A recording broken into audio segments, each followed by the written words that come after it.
নমস্কাৰ ৰাইজ। বিশেষ কথা এটা ক'বলৈ আহিলোঁ জেলৰ ভিতৰত।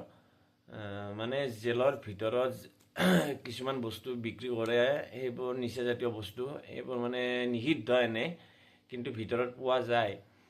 যদি পুলিচ প্ৰশাসন তাৰ লগত জড়িত নহয়, কেনেকৈ সেইবোৰ বস্তু ভিতৰত সোমায়, ক'ৰ পৰা কোনফালেদি সোমায়?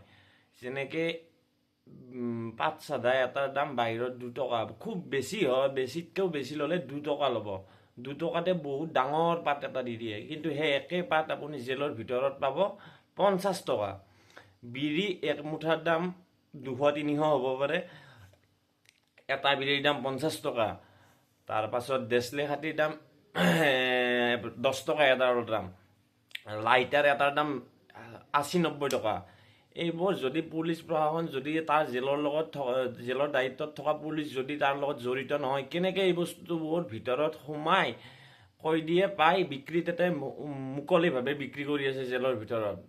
এইটো আপোনালোকে এইটো কি বুলি ভাবে? মই এইটো কথাটো মই জেলত গৈছিলোঁ, মই বেয়া কাম কৰিছিলোঁ, মই জেলত গৈছিলোঁ, মই গতিকে কথাটো গম পাওঁ, সেই গতিকে ক'লোঁ। কিন্তু আপোনালোকে বিচাৰ কৰক কিন্তু যে কি জেলৰ ভিতৰত এইবোৰ কেনেকুৱাকৈ কি চলি আছে, মানে ক'ৰ পৰা আহি কিমান দামত স্মাগলিং।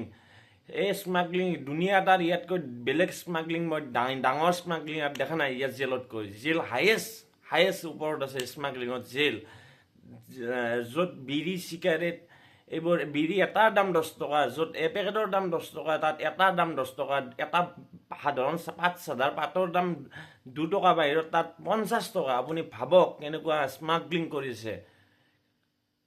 ৰাইজসকল, এইখিনিয়ে মোৰ ক'ব লগা। যদি কিবা ভুল ভ্ৰান্তি হৈছে ক্ষমা কৰি দিব। ধন্যবাদ ৰাইজ।